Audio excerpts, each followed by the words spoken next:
जी sir, बिस्मिल्लाहिर्रहमानिर्रहीम। इस सवाल को हम लेके चलना शुरू करते हैं।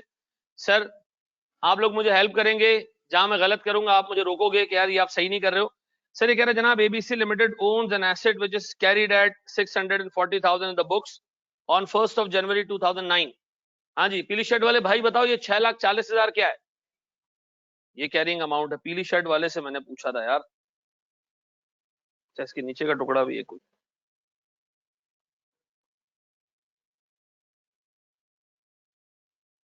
मेरे बच्चों, बोर्ड पे आज हमने बहुत टेक्निकल चीजें सीखनी है, तो जरा दिमाग हाजिर रखना। ठीक है जी। अभी आवाज आ रही है भाई मेरी क्लियरली?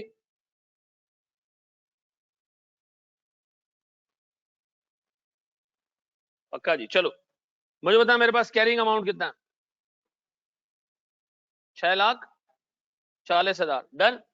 अच्छा जी, अब इस 6,40,000 को हमने इवेल्युएट करना है कि आया ये 6,40,000 रुपए हम रिकवर कर पाएंगे या नहीं। इसके लिए हमने क्या कैलकुलेट करना है?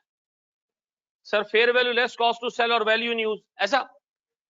वो कह रहे the company is not confident. मैं किसी से भी दरमियान में सवाल पूछूंगा, अटेंशन यहाँ नहीं होगा तो जिल्लत प्रोग्राम होगा फिर। ठीक है, मुझे बताओ सर, मेरे पास कंपनी जो है वो ये कह रही है कि जनाब मैं कॉन्फिडेंट नहीं हूं कि ये कैरिंग अमाउंट फुली रिकवर हो सके। This has warranted an impairment review. Sir बस इस चीज ने हमें ये एहसास दिलाया कि हमें क्या करना चाहिए, इस एसेट का एक इम्पेयरमेंट रिव्यू करना चाहिए। अगर मैं इस एसेट को आज के आज बेचूं, आज के आज कितने का बिक जाएगा ये? 6 लाख का बिकेगा 50,000 के खर्चे के बाद। तो सर मुझे बताएं, मेरे पास fair value less cost to sell कितना आ रहा है? 5,50,000। अभी थोड़ी देर में एक नशे ही उठेगा, कहेगा ये 5,50,000 कहां से आया? तो 6 लाख माइनस 50,000 कितना आ गया जी? 5,85,000 आ गया मेरे पास fair value less cost to sell. अच्छा, इसके बराबर में भी एक चीज आ रही है कि अगर हम एसेट को 5 साल बाद बेचें तो 1 लाख का बिकेगा। 5 साल के बाद हम कब बेचेंगे इसको मेरे बच्चों? यूज करने के बाद बेचेंगे। इसका मतलब है इस एसेट को अगर इस्तेमाल करें तो मौलाना साहब इस्तेमाल करने में भी पैसे मिलेंगे और एंड पे जब हम इसको बेचेंगे तो भी पैसे रिकवर होंगे। तो इसका मतलब है एंड पे बेचने पे भी कुछ पैसे मिलने, 5 साल इस्तेमाल के भी पैसे मिलने की, ये दोनों चीजें किसमें आएंगी? Value in. अब बताओ, इस एसेट को जब हम यूज करने जाएंगे, इसको हम कितने साल इस्तेमाल करेंगे? 5 साल। और इसके बाद इसको क्या करेंगे? हम बेचेंगे। तो सर इसका मतलब है इस्तेमाल से भी पैसे आएंगे और एंड पे बेचने से भी पैसे आएंगे। तो दो सोर्सेज से पैसे आएंगे। अच्छा, पैसे आएंगे कैसे? सर सेल्स होगी हमारी। सर इतनी सारी सेल्स है हमारी, ठीक है जी, इस रेट पे होंगी 5 सालों में सेल्स। सर एक यूनिट कितने का बनेगा चेक करो जरा। 12, 15 और 13 कितना? भाई मेरी आवाज क्लियरली आ रही है? इसको अजीब सी आ रही है। वो अच्छा रीजनेबल सा 350 रुपए वाला जो है वो इंटरनेट का कनेक्शन लगा दे, 12 रुपए घंटे वाला ना लगाए, ठीक है ना। देखो, तुम लोग की ट्रैवलिंग कॉस्ट जहां सेव होती है तो इंटरनेट पर खर्च कर दो ना, एक अच्छा लाइन अच्छी वो ले लो, सर्विस ले लो। ख्याल में जोंग की आती है ना, कोई डिवाइस वॉइस आती है? जोंग 4G या 4G हो गया। अच्छा, एक यूनिट बिकता है कितने में जनाब? बनता है 40 में, बिकता कितने का?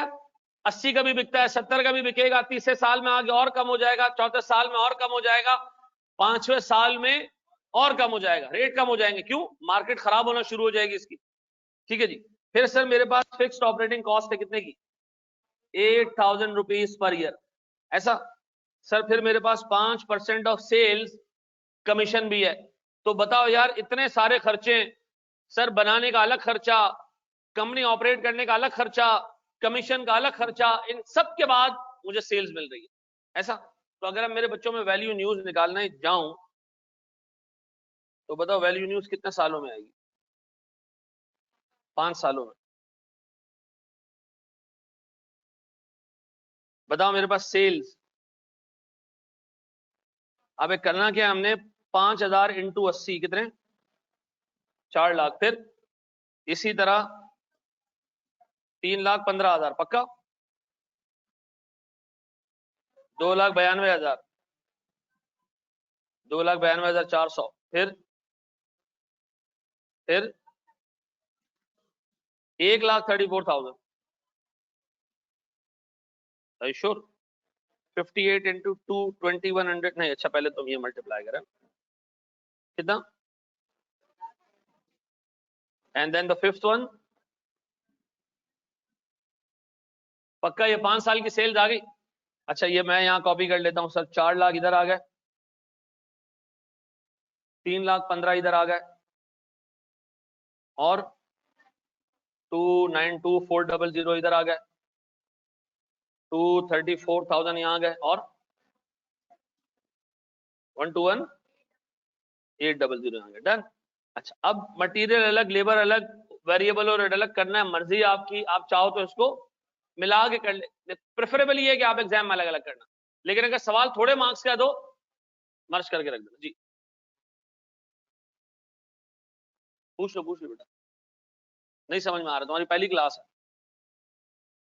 बीच में तुमने क्लास मिस की थी क्लास बीच में, ऐसे तो नहीं चलेगा ना मेरी जान। दरम्यान में क्लास तुमने पूरी मिस की है, दरम्यान में तुम्हें पिक्चर देखी ही नहीं है, अब तुम आ गए हो कह रहे ये लड़की तो पहले उस लड़के के साथ थी, हैं? तो मामला खराब होगा ना। अब रुक जाओ, अगले सवाल में आ जाएगा समझ में, अगले सवाल में एक्सप्लेन कर, हैं?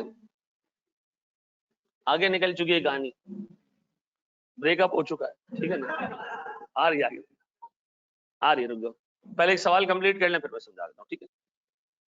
अब बताओ सर मेरे पास इस मशीन से ये सेल जाएंगी, अब बताओ टोटल, जी मेरे बच्चे,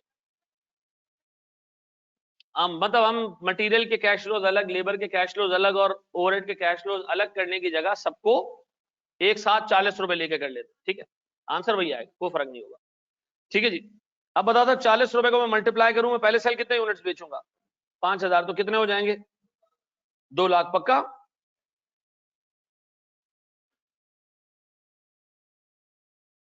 फिर सर 4,500 इंटू 40 कितने, 1,80,000। फिर सर फिर मेरे पास 4,300 इंटू 40 कितने, 172,000 ऐसा। सर मेरे पास third year, sorry fourth year 150,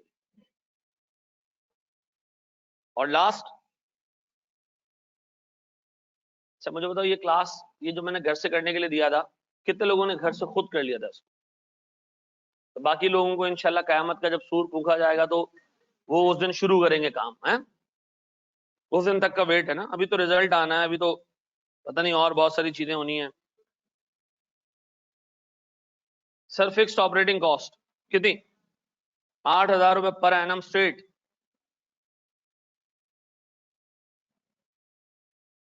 यार मेरी तमाम लोगों से इल्तिजा है कि एक तो बेटा छुट्टी नहीं करो, और अगर छुट्टी कर गए हो तो फिर क्लास में आने से पहले टीचर से भी पूछ सकते हो, तुम लोग आज मैंने काशिफ से भी इंट्रोड्यूस करा दिया है, काशिफ है, हुजैफा है, ये 2 हमारे वो असिस्टेंट हैं जो बराए नाम असिस्टेंट हैं, लेकिन पूरा पूरा कोर्स इनको पता है, पूरा पूरा कोर्स आपके साथ रिवाइज करवाएंगे, ठीक है ना, तो आप लोग इनसे भी चीजें पूछ सकते हो, कोई इशू वाली बात नहीं, ठीक है।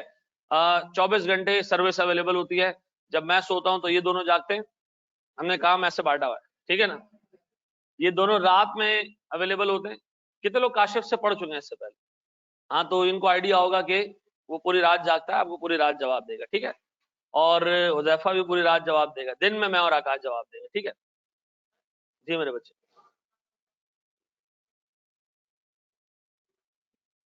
हमने अभी डिस्काउंटिंग की है, कंपाउंडिंग क्यों करें, क्या किसी कैश फ्लो को हमने कंपाउंड किया है,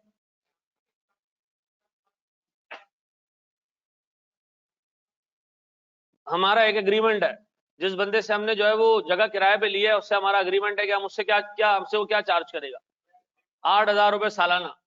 अगर इसके अंदर कोई चीज लिखी होती कि हर साल 10% बढ़ेगा तो हम बढ़ा देते, नहीं लिखा हुआ तो हम क्या कर रहे हैं, सीधा सीधा ले रहे हैं, ठीक है जी। अच्छा जी, फिर उसके बाद जनाब मेरे पास कमीशन आ रहा है कितने का, 5% ऑफ सेल्स निकालो जरा, 5% ऑफ सेल्स 20,000, 15750। फिर 5% of sales 14620, thank you. Then sir 17,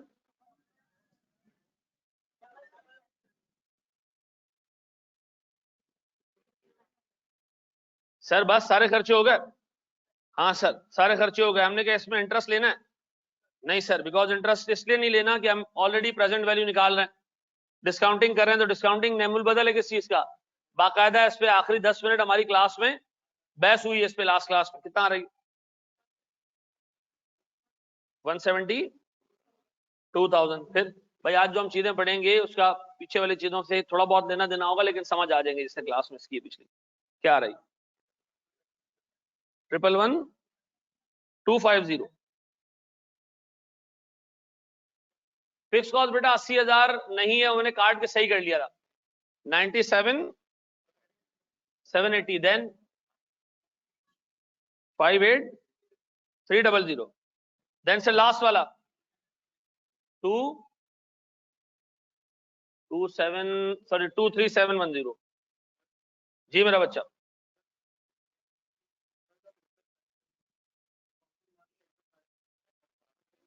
अब देखो जिस बंदे ने सवाल बनाया होगा अगर उसने इस चीज का ख्याल रखा है तो सेम आएगा, अदरवाइज सेम नहीं आएगा। ठीक है ना? ये सवाल बनाने वाले को इतना आइडिया नहीं होता, वो डालता इंटरेस्ट के कैश फ्लो इसलिए कि उसको इग्नोर करना है। ठीक है ना? वो कहता है डिस्काउंटिंग कर लो। अच्छा देखो एक चीज है जो मैंने देखो तुम लोगों को कहा था कि इस पर्टिकुलर सब्जेक्ट में फॉर्मेट बड़ा मैटर करता है। ठीक है जी, रूल्स बड़े मैटर करते हैं कि जो स्टैंडर्ड ने कहा है आपको उसी तरह करना है। तो स्टैंडर्ड ने कहा आपने क्या करना है? डिस्काउंटिंग करनी है। हम इंटरेस्ट के कैश फ्लो डालेंगे, अगर वो सही हुए तो जवाब सेम आना चाहिए, लेकिन एग्जामिनर क्या करेगा? नंबर काट लेगा हमारे। क्यों? वो कहेगा भाई स्टैंडर्ड में क्या लिखा है, डिस्काउंटिंग करो, इंटरेस्ट के कैश फ्लोज को एक्सक्लूड करो, तो आपने वैसे ही जाना है। ठीक है ना? ये हमारी मजबूरी है बेटा। जी मेरे बच्चे और पूछो। Very good. वो आखिर में हम यहाँ डाल देते हैं, नहीं तो हम उसको अलग से लाइन आइटम के तौर पे भी डाल सकते थे, हम उसको यहाँ भी डाल यहाँ डाल देते। अब बताओ एंड में जब हम इसको बेचेंगे कितने का बिकेगा? ये 80,000 का नेट बिकेगा। कितना आ रहा है देखो, 10। हमारे पास यहाँ फैसिलिटी है, नीचे कर सकते हैं उसको, टेंशन नहीं है। ठीक है? हाँ जी जी मेरा बच्चा। या एक मिनट, 80,000 कहां से है ये पूछ रहे हो बेटा? यहां देख लो। वो कह रहा है कि अगर हम एसेट को 5 साल बाद बेचेंगे मेरे बच्चों तो बिकेगा कितने का? 1 लाख का बिकेगा 20,000 खर्चा करने के बाद। इसका मतलब है अगर मैं उसको 5 साल चलाऊंगा तो चलाने के भी पैसे मिलेंगे और एंड में इस एसेट को बेचने के भी पैसे मिलेंगे। क्लियर है? तो ये यहाँ। अच्छा सर डिस्काउंटिंग को इग्नोर करके इंटरेस्ट के कैश फ्लोज डाल सकते हैं? नहीं डालना, नहीं डालना। नहीं नहीं ना ना ना, पहले फिर उसके बाद डिस्काउंटिंग करनी, नहीं डालना। देखो सूलन जो है वो कैश फ्लोज अगर तुम डिस्काउंट करो या इंटरेस्ट डालो बात एक ही होनी चाहिए। लेकिन मैं फिर रिपीट कर दूं, वो एग्जामिनर नंबर काट लेगा उसके। वो कहेगा स्टैंडर्ड में कहा है कि डिस्काउंटिंग करो, टीचर ने समझा दिया था कि डिस्काउंटिंग करने के बाद इंटरेस्ट के कैश फ्लोज डालना लॉजिकल नहीं है, डबल काउंटिंग हो जाएगी। बंदे ने कहा डबल काउंटिंग हो जाएगी तो इसका मतलब है मैं किसी एक को पिक कर लूं तो मैं इंटरेस्ट माइनस कर रहा हूं। नहीं करना यार, वो एक देखो हमारा एग्जाम है लकीर का फकीर। ठीक है ना? इसका सवाल ले लो फिर तुम्हारा। जी बिल्कुल कर सकते हैं, अलग से भी कैश लोन दे सकते। जी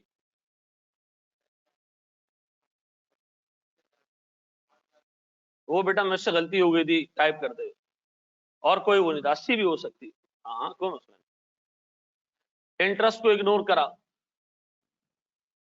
देखो मैं एक चीज मैं इंतजार करूंगा, देखो कि जब क्लास में बैठो ना तो दिमाग बाहर रख के नहीं आओ। सुनो मैंने तुम लोग को उस दिन भी बोला कि इस प्रोफेशन में इस प्रोफेशन में 2 लोग क्वालिफाई होते हैं, दोनों दोनों एक पॉइंट पे क्वालिफाई होते हैं, एक जगह से पढ़ के क्वालिफाई होते हैं, एक फर्म से आर्टिकल्स होती है। 10 साल बाद एक बंदा मिलियंस कमा रहा होता है, बिलियंस कमा रहा होता है, दूसरा बंदा जो है ना 3.5-4 लाख रुपए की जॉब पे होता है। ठीक है जी? डिफरेंस क्या है दोनों में? डिफरेंस ये है कि यार एक बंदा सुन के ना अमल कर सकता है, कॉन्सेंट्रेट करता है चीजों पे, जो है वो चीजों को समझता है, और दूसरा बंदा होता है वो जिंदगी ऐसे गुजारे जा रहा है कि बस चलो यार ठीक है जो आया सो आया। इस तरह काम नहीं होगा यार। अगर तुमने इस तरह काम करना है, बहुत अच्छा प्रोफेशन है एसीसीए का, वहां चले जाओ। एसीसीए फॉरेन क्वालिफिकेशन है, फॉरेन से हो जाती है, वाकई आपको बता रहा हूं। उसके लिए कोई इतनी लंबी चौड़ी मेहनत करने की जरूरत नहीं। आपके 5 बच्चे हो ना, तब भी एसीसीए कर सकते हो। मेरी बेगम कर रही है, कुछ पेपर्स बाकी हैं, वो एसी क्वालिफाई हो जाएगी। उसने ये बच्चों के प्रेजेंस में किया है। बताओ इतनी खत्म क्वालिफिकेशन है। ठीक है ना, आपको कोई कंसंट्रेशन की जरूरत नहीं है, आपको 4-5 सवाल है घिसे पिटे वो आपको आने चाहिए, ठीक है जी, आप स्कोर करके आ जाते हो, 50-52 मिल जाते हैं सब। इस प्रोफेशन में मेरी इल्तिजा है कि बेटा थोड़ा सा अटेंशन लेवल अपना ऊपर रखना, देखो सुनना चीजों को, मैं आपसे कोई और इल्तिजा नहीं कर रहा, मैं नहीं कह रहा कि घर जाके 80-80 सवाल सॉल्व कर, 90-90 सवाल सॉल्व करने, नहीं, एक दफा ढंग से टीचर को सुन लो, चीजें नोट कर लो और वो रूल्स और प्रिंसिपल्स याद रखो। बाखुदा इस ये पेपर तंग नहीं करेगा, ये पेपर तंग करता पता किनको, ये पेपर उन लोगों को तंग करता है, एक दफा क्लास ली, इधर उधर देखते रहे, निकल गई क्लास, दूसरी दफा क्लास ली थी, 80,000 मैंने ऐड किया, मुझसे 5 लोगों ने सवाल किया, अच्छा लगा मुझे, क्यों डाला भाई, ऊपर चीज लगी हुई थी, समझ गए, अब इसके बाद गलती नहीं करेंगे। लेकिन यार मतलब इंटरेस्ट के कैश फ्लोज को हम क्यों माइनस नहीं कर रहे हैं, हमने कितना टाइम इस पे लास्ट क्लास में लगाया, अच्छा खासा टाइम लगाया, सवाल पूछे बच्चों ने, हमने जवाब भी दिए, उसके बाद उसको प्रूव भी किया, ठीक है ना। तो सर ईयर 1 में 5,50,000 ऐड नहीं करेंगे, अच्छा सुनो, जब मैं ईयर 1 में ही एसेट को बेच दूंगा तो ये क्या मुझे दूध बेच के पैसे आए, नहीं है ना, ईयर 1 में हमने नहीं बेचा ना एसेट को, एसेट को चलाया ना, तो यूज करके पैसे आएंगे, एंड में आगे बेचेंगे हम। 80,000 डिस्काउंटिंग के बाद ऐड नहीं कर सकते, 80,000 पे एसेट कब बिकेगा, 5 साल बाद बिकेगा, तो प्रेजेंट वैल्यू लेनी चाहिए उसकी या नहीं, एक कैश फ्लो जो 5 साल बाद मिलेगा नशइयों, उसकी प्रेजेंट वैल्यू लेनी चाहिए या नहीं, लेनी चाहिए ना। मैं कह रहा हूं 5 साल बाद 80,000 मिलेंगे, आप कह रहे हो 5 साल बाद मिलेंगे, तो मैं प्रेजेंट वैल्यू नहीं ले रहा, क्योंकि मुझे तो आज से ही पता है ना 5 साल बाद में, 5 साल बाद जब 80 मिलेंगे उसकी वैल्यू आज कुछ और है, कम है वैल्यू, ऐसा है कि नहीं है। अब मुझे एक बात बताओ, अक्सर कॉलेजेस क्या करते हैं, बच्चों से एडवांस में फी ले लेते हैं, पूरे सीए की फी एक साथ, लाहौर में कल्चर है, ठीक है जी, अपना बच्चा लेकर आए 6 लाख रुपए के साथ, फिर इंशाल्लाह अगर अल्लाह ने चाहा तो एक दिन क्वालिफाई हो जाएगा, ठीक है ना, हम उससे ड्यूरिंग द टेन्योर कोई फी नहीं लेंगे, सारी चीजें फ्री होंगी उसकी, लेकिन डे 1 पे आपने क्या जमा कराने, 6 लाख। अब उनको पता होता है कि भाई ये खर्चा होगा तकरीबन 8-8.5 लाख रुपए का, ठीक है जी, ये जिस तरह का मुंह है इसका, तो जल्दी क्वालिफाई नहीं करना, मिसाल दे रहा हूं, तो वो क्या करते हैं, उसकी प्रेजेंट वैल्यू निकालते हैं, क्या निकला 6 लाख रुपए, उन्होंने कहा 6 लाख रुपए ले लो और बच्चा ये लो, अब वो दरमियान में किसी और कॉलेज में भी नहीं जा सकता, क्यों, फी नॉन रिफंडेबल है जी मेरे बच्चे।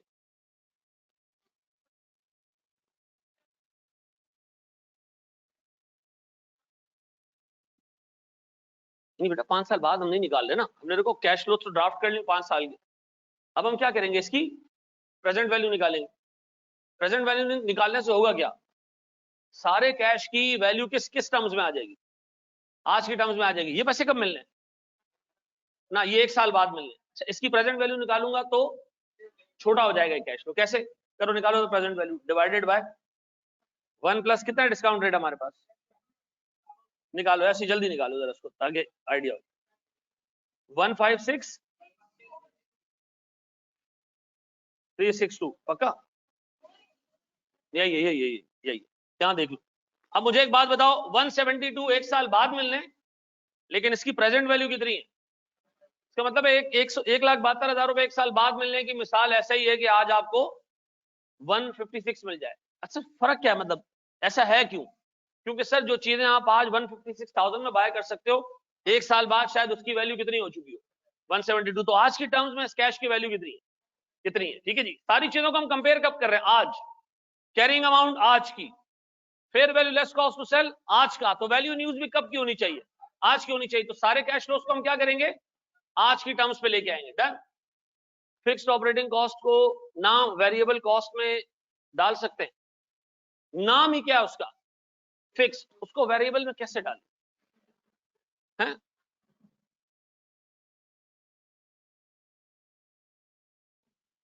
चलो जी 91924 पक्का, फिर चले जी, इससे 2 करोड़ का फर्क पड़ गया, फिर 73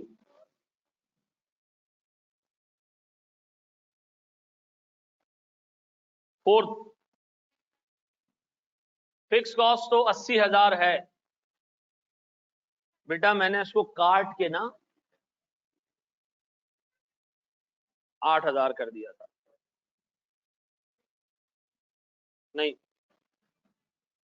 39,820, फिर 64,395। या अल्लाह तेरा लाख लाख शुक्र है।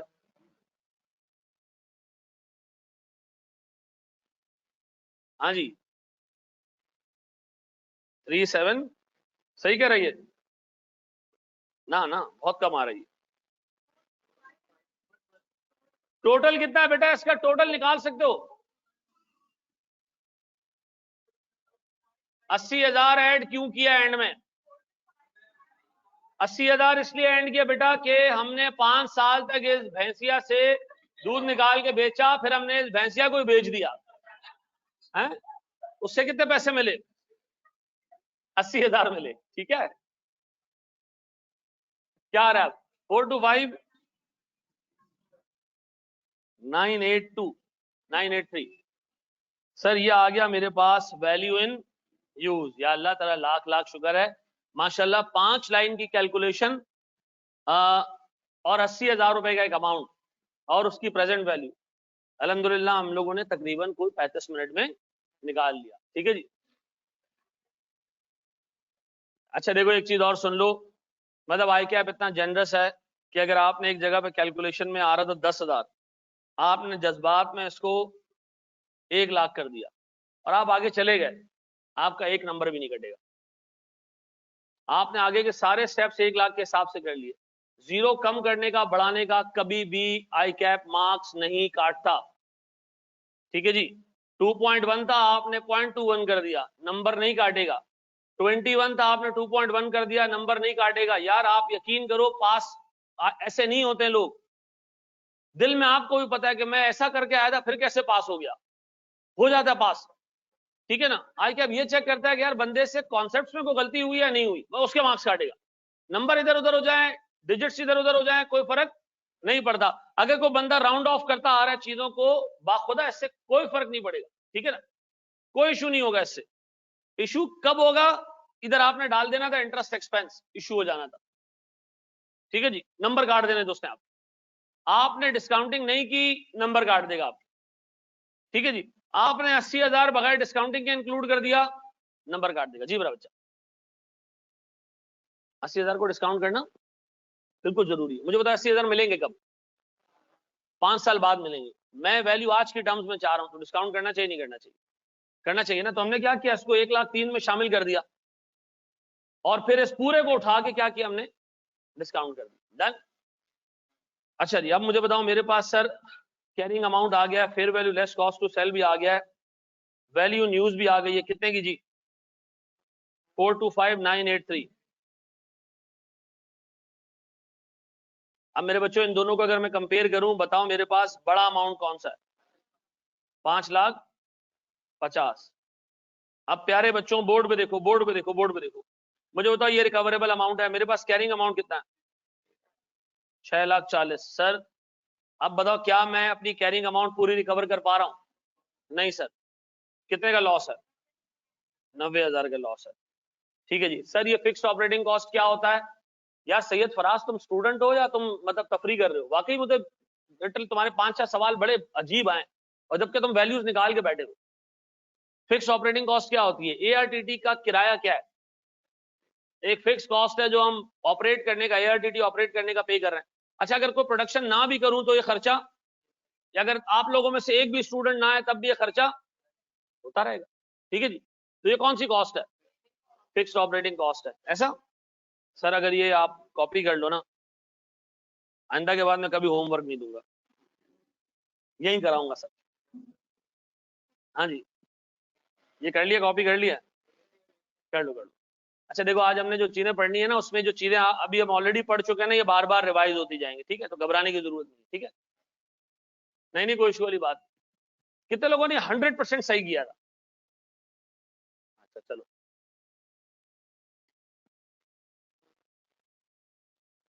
कोई मसला नहीं, कोई इशू वाली बात नहीं। 80%। 80,000 वाली मिस्टेक हुई। देखो मैं एक बात बताऊं, 80,000 वाली मिस्टेक जो है ना वो पेपर में भी हुई थी लोगों से, 80,000। अभी मैं तुम्हें पास पेपर का आज क्वेश्चन कराऊंगा, आज के दिन हमारे शेड्यूल में वो क्वेश्चन, जितना आप लोगों ने माशाल्लाह टाइम खा लिया है उसके हिसाब से अब देखते हैं। लेकिन ये कि पास पेपर के क्वेश्चन कराऊंगा, उसमें अच्छे खासे लोगों ने क्या किया। ये 80,000 एंड में लेना भूल गए। 80,000 का मतलब है जो भी रेजिडुअल वैल्यू थी उसके अंदर एंड में लेना भूल गए। ठीक है जी। अच्छा जी, मुझे बताओ, मैंने अभी तक तुम्हें वैल्यू न्यूज कैलकुलेट करते हुए क्या बताया कि आप सारे के सारे कैश फ्लोज लेंगे सिवाय एक के, किसके, इंटरेस्ट के। और आज ये लिस्ट जो है ना वो 6 तक जाएगी। टोटल कितने, 6 चीजें बस आपको याद रखनी है। ये मुझे इस कैश फ्लोज में नहीं डालनी, बाकी जो आए इस कैश फ्लोज में डाल दो। ठीक है, 6 चीजें नहीं डालनी। डन है। 80,000 की कहानी प्लीज दोबारा बता दें।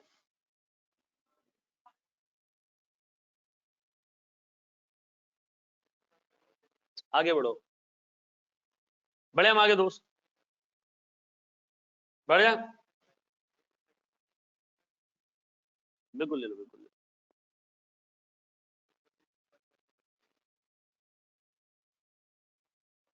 जी मेरा बच्चा, वो भी बताऊंगा, पूरी लिस्ट, पूरी लिस्ट। हाँ पूरी। अभी अभी सिर्फ हमने इंटरेस्ट सीखा, छोड़।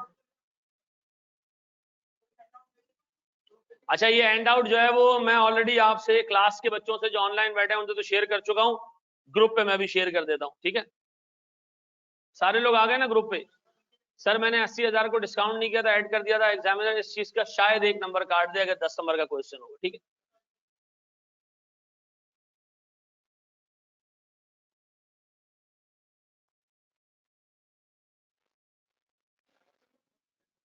ऊपर कर दूं, ऐसे कर दूं। अच्छा यार, ये पीडीएफ मिल तो रहा है तुम लोगों को, फिर क्यों स्क्रीनशॉट्स ले रहे हो। अच्छा भाई, एक चीज और सुन लो, जो हमारा पोर्टल है, जितनी क्लासेस हुआ करेंगी उसके लेक्चर भी उस पे होंगे, बराबर में जो सर ने पीडीएफ क्लास में लिख के इस्तेमाल किया वो भी मौजूद होगा, नोट्स भी मौजूद होंगे। आपने सिर्फ लैपटॉप अपना खोलना है, कंप्यूटर खोलना है, सारी चीजें उसके अंदर मौजूद होंगी। आपको तस्वीरें लेने की कोई जरूरत, अनलेस कि आप इसको आज ही बैठ के रिवाइज कर रहे हो, वो एक अलग बात है। ठीक है, अच्छा जी, लिस्ट अभी मैंने नहीं बताई है बेटा, अभी बताना शुरू कर रहा हूं। अच्छा जी चलें, पोर्टल कहां है, मेरा सवाल फीस का है। अच्छा सुनो, जैसे रजिस्ट्रेशन होगी, आपकी फी पे करोगे तो हमारा पोर्टल है आउटसोर्स। ठीक है, जो बंदा आता जाएगा हम उसको पोर्टल जो है वो, जो वेंडर है हमारा, उसको पे करके इशू करते रहेंगे। ठीक है जी। अच्छा जी, आप जरा अल्लाह के वास्ते पूरी अटेंशन यहाँ पे, पूरी अटेंशन यहाँ पे। अच्छा, जो चीज अभी मैं बता रहा हूँ सुनो, जो चीज अभी मैं पढ़ा रहा हूँ, ठीक है जी, और जो उसका रीजन दूंगा, जब इंशाल्लाह सीए फाइनल में आओगे और दिमाग बड़ा हो चुका होगा तो मैं बताऊंगा कि जो रीजन मैंने तुम्हें कैफ में बताया था वो रीजन है छोटा रीजन, बड़ा रीजन कुछ और है। बड़ा रीजन अभी नहीं बता सकता। अभी मैं तुम्हें एक चीज पढ़ाने वाला हूँ, उसका एक रैशनल दूंगा जो छोटा रैशनल है, बड़ा रैशनल नहीं दे पाऊंगा क्योंकि हमने एक पूरा पूरा सब्जेक्ट है टैक्स का, वो नहीं पढ़ा। ठीक है जी, एक अकाउंटिंग है डेफर्ड टैक्स की, वो हमने नहीं पढ़ी। ठीक है जी, तो हम अभी जो चीज पढ़ने जा रहे हैं अभी से बता दूं ना, बाद में आप जाके फाइनल में पढ़ो अच्छा मेन रीजन तो ये था और इस पहलू ने हमें कुछ और बताया था, तो मैं ये नहीं चाहता। ठीक है जी,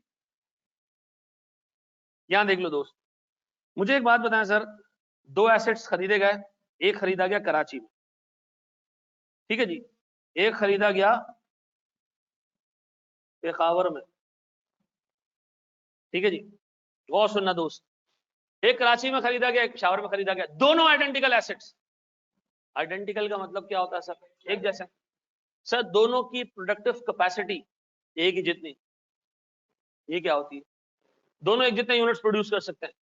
अच्छा, दोनों की सेल्स भी बराबर होगी, दोनों की कॉस्ट भी बराबर होगी, सब चीजें बराबर होंगी। क्या दोनों का वैल्यू यूनिट सेम होना चाहिए। हाँ ना, जब दोनों की सेल्स बराबर है, खर्चे बराबर है, सब बराबर है, तो दोनों की वैल्यू यूनिट भी क्या होनी चाहिए, सेम होनी चाहिए। लेकिन एक प्रॉब्लम है, कराची में कहा जा रहा है जी कि टैक्स रेट है 30%।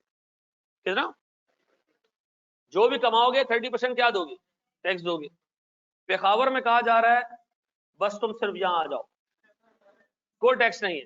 ठीक है जी ना। अब सुनो, अब आप बताओ सर, अब अगर मैं आपसे पूछूं कि कराची में जो कमाएंगे उसका 30% किसको देना पड़ेगा, गवर्नमेंट को देना पड़ेगा।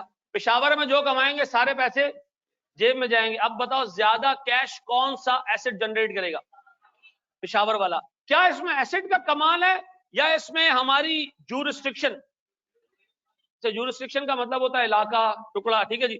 ये जूरिस्डिक्शन का कमाल है। किसका कमाल है? ये एसेट का कमाल है कि इस एसेट ने ज्यादा कमाया क्योंकि इस एसेट के अंदर जो है वो पोटेंशियल टू जनरेट कैश ज्यादा था, इसके अंदर ज्यादा, इसके अंदर ऐसा तो नहीं है ना। ये दोनों बराबर आइडेंटिकल है। फर्क किस चीज की वजह से आ रहा है? सर आ रहा है टैक्स लॉस की वजह से, जो एक पर्टिकुलर ज्यूरिस्डिक्शन में ज्यादा टैक्स चार्ज कर रहा है, दूसरी में टैक्स का चार्ज क्या है, 0 या कम है, ऐसा। तो स्टैंडर्ड ने कहा यार इसके अंदर तो मसला हो जाएगा। मसला ये हो जाएगा कि जिस जगह टैक्स ज्यादा होगा उस जगह वैल्यू न्यूज कम हो जाएगी, जिस जगह टैक्स कम होगा उस जगह वैल्यू न्यूज बढ़ जाएगी, जबकि ये एसेट के अपनी वजह से नहीं है। तो उन्होंने कहा आप टैक्स के कैश फ्लोज भी ना लो, आप टैक्स के कैश फ्लोज नहीं लेना। टैक्स के कैश फ्लोज हमने क्या करने, नहीं लेने। मैं बता रहा हूं, फाइनल में आओगे डिफरेंट रीजन बताऊंगा, ठीक है। अब बताओ, हमने जब वैल्यू न्यूज निकालनी है, दो कैश फ्लोज हमने इग्नोर कर देने, इंटरेस्ट और टैक्स, ठीक है जी। टैक्स का कैश फ्लो नहीं आएगा, यानी जो हम टैक्स पे कर रहे हैं वो हम कैलकुलेशन में। अब बताओ, अब दोनों के कैश फ्लोज आइडेंटिकल हो जाएंगे, सेम हो जाएंगे, हैं? फर्क किसकी वजह से आ रहा था? एक टैक्स दे रहा था, दूसरा टैक्स नहीं दे रहा था। और ये एसेट का कमाल नहीं है, ये उस इलाके का कमाल होगा मे बी, ठीक है जी। अब बताओ, दो चीजें हमने इग्नोर करनी है, इंटरेस्ट और टैक्स। ऐसा अगर एग्जामिनर कहे कि जी प्रॉफिट पे 30% का टैक्स लग रहा है, तो हम कहेंगे नहीं, हमने नहीं लेना टैक्स, छोड़ दो, ठीक है जी। इंटरेस्ट का कैश फ्लो आ जाएगा तो करेंगे क्या, हम उसको इग्नोर कर देंगे। पक्का? सर इसको नोट करें, शाबाश।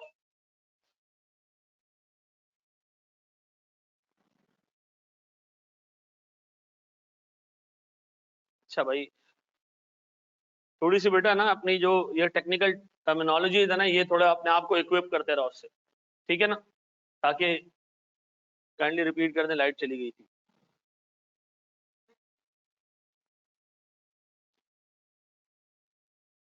बस मैंने ये बताया बेटा कि जब टैक्स के कैश फ्लोज नहीं लेने। क्यों इसलिए नहीं लेने टैक्स के कैश फ्लोज के?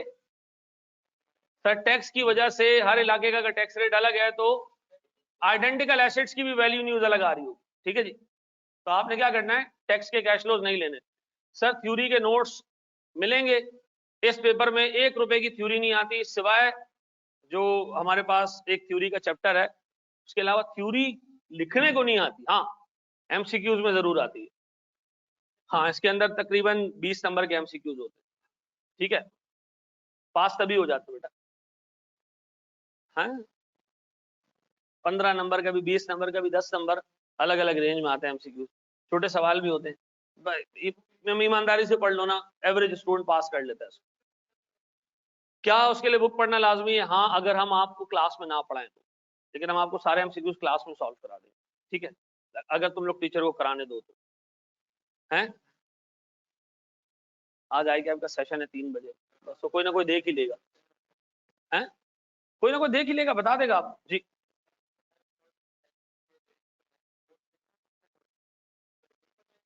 इस वजह से हम उसको इग्नोर करें, क्योंकि अगर एक जैसा एसेट है, आइडेंटिकल है, सेम है, तो उसकी वैल्यू न्यूज भी क्या होनी चाहिए। और मार्केट भी दोनों की सेम है, प्रोडक्शन सेम है, सेल सेम है, तो सिर्फ टैक्स रीजन, टैक्स का लॉ जो है ना वो हर इलाके का अलग है। तो कहता है भाई ज्यूरिसडिक्शन इफेक्ट्स वैल्यू न्यूज की कैलकुलेशन में नहीं आने चाहिए, ठीक है ना। अच्छा जी, बड़े एक स्टेप आगे, अर्निंग पर शेयर आप पढ़ाएंगे, यानी निकाल दिया भाई, आई कैप ने सिलेबस से निकाल दिया उसको, ठीक है। हाँ, अर्निंग पर शेयर नहीं है सिलेबस, ठीक है, लिख के दे दिया उससे हमें। अच्छा जी सर, प्लीज बोर्ड पे, प्लीज बोर्ड पे, प्लीज बोर्ड पे, सारी चीजें छोड़ दो, सारी चीजें छोड़ दो। सुनो, तीसरी चीज, दो चीजें हो गई, क्या इग्नोर करना है पीली शर्ट वाले भाई हमारे, और इससे पहले इंटरेस्ट, दो चीजें इग्नोर करनी, पक्का। तीसरी चीज पढ़ा रहा हूं, 4 चीजें पढ़ाऊंगा फिर एक सवाल दूंगा, ठीक है। तीसरी चीज, अब गौर से सुनना, तहम्मुल से सुनना, सारी चीजें लिखना छोड़ दो, फोकस यहाँ पे। ये लकड़ी का बोर्ड होता तो मेरी आदत थी ऐसे बजाने की, लेकिन अब हाँ, आपने जितना इंटरेस्ट लेके सुना है, हाँ, छोड़ दो, छोड़ दो। यहां देख लो, सुनो सुनो प्लीज बोर्ड पे। सर एक एसेट है, मैं कंपनी का चीफ एग्जीक्यूटिव हूँ, कंपनी का मालिक हूँ, मेरे पास एक अकाउंटेंट आता है, कहता है सर हमारा एक एसेट जो है ना वो इंपेयर हो चुका है। क्या हो चुका है? खराब हो चुका है सर, वो अब कैश जनरेट नहीं करेगा। मैंने कहा क्या है हमारा, कौन सा एसेट है? उसने कहा सर हमारे पास एक गाड़ी है, जो हमने जो है वो एयरपोर्ट पे लगाई हुई है, वो लोगों को लाती ले जाती है, पैसे आते हैं उससे, वो एम्पेयर हो गई है सर। उबर वालों ने आके मार्केट का बेड़ा गर्क कर दिया। अब कोई भी बंदा वो सफेद और वो पीले रंग की टैक्सी में नहीं आता। मैंने कहा अच्छा तो इम्पेयरमेंट कितनी है? उसने कहा सर ये अगले 2 साल तक ये टैक्सी चलेगी, 100 रुपए अगले साल मिलेंगे और 80 रुपए उसके अगले साल मिलेंगे। मैंने कहा बस इतने थोड़े से कैश लॉस? अकाउंटेंट ने कहा हाँ इतने थोड़े से कैश लॉस। ये मुझे किसने बताया? मैं कौन हूं? कंपनी का मालिक, अकाउंटेंट है मेरा मुंशी, उसने कहा एसेट का बेड़ा गर्क हो चुका है। मैंने कहा कोई मसला नहीं है, हमारे एसेट का बेड़ा गर्क नहीं हुआ, हम अभी भी कह रहे हैं इसकी कैरिंग अमाउंट 40,000 रुपए। उसने कहा सर सिर्फ 100 और 80 रुपए का कैश आ रहा है, आप कह रहे हो कैरिंग अमाउंट 40, ये तो इम्पेयर्ड है। मैंने कहा अकाउंटेंट तुम्हें किसने कहा इम्पेयर्ड है? अकाउंटेंट ने कहा अभी आएगा ऑडिटर। कौन आएगा? ये कौन सी मखलूक है? ये वो चीज है जो तुम बनने जा रहे हो। ठीक है जी, तुम्हारा काम क्या होगा? डिफरेंट कंपनीज में जाके उनके फाइनेंशियल स्टेटमेंट चेक करना कि सही बने या नहीं बने। तो भी आने वाले हैं भाई, ऑडिटर आने वाले हैं, आप लोग आने वाले हो हमारी कंपनी में। अब मिसाल के तौर पर आप में से एक बच्चा आता है, क्या नाम है तुम्हारा दोस्त? रेहान आता है भाई। रेहान कहता है सर ये वैल्यू न्यूज अगर आप इसकी निकाले ना बहुत कम है, कैरिंग अमाउंट 40,000 है, तो ये एसेट इम्पेयर्ड है। मैंने कहा रेहान ऐसा नहीं है। रेहान ने कहा क्यों? मैंने कहा हम इंशाअल्लाह ताला तीसरे साल में, हम इस वक्त कहां मौजूद है? यहां मौजूद है, यहां यहां यहां। ये क्या है? Future future future future. ठीक है जी। रेहान ने कहा अगले 2 सालों में सिर्फ 180 रुपए मिल रहे हैं, तुम 40,000 रुपए पे सर एसेट लगा के बैठे हो। ठीक है जी, सही है। मैंने कहा रेहान हम इंशाल्लाह ताला एक नई टेक्नोलॉजी डेवलप कर रहे हैं। क्या कर रहे हैं? एक नई टेक्नोलॉजी डेवलप कर रहे हैं इंशाल्लाह ताला। हमारे पास एक ऐसी चिप आने वाली है, जैसे हम इस गाड़ी में लगाएंगे ये एक रॉकेट में कन्वर्ट हो जाएगा और फिर ये दुनिया से लोगों को मार्स पे लेके जाएगा 1.5 घंटे में। ठीक है जी। तो उसने कहा सर ये हैदराबाद जा रहे हैं हम मार्स जा रहे हैं। हमने कहा नहीं, ये 1.5 घंटे में मार्स लेके जाएगा इंशाल्लाह ताला। लोगों को एक ऐसी चिप आ जाएगी और इसकी लाइफ इंशाल्लाह 35 साल हो जाएगी। ठीक है जी। और आप ये जो कैश फ्लो देंगे तो फिर डॉलर्स में आएंगे, तो ये एसेट इम्पेयर्ड नहीं है। और हमने क्या किया, ले गए लैब में, 2 लोग काम कर रहे थे, वो इसको दिखा भी दिया हमने। ये परेशान, उसने कहा यार सर, मैंने कहा वैल्यू न्यूज क्या होती है? फ्यूचर कैश फ्लोस की फ्यूचर कौन बताएगा तुम्हें? मैं बताऊंगा ना, मैं कंपनी का मालिक हूं। तो मैं बता रहा हूं इस गाड़ी का फ्यूचर एक रॉकेट है। ठीक है जी, ये रॉकेट बन जाएगा।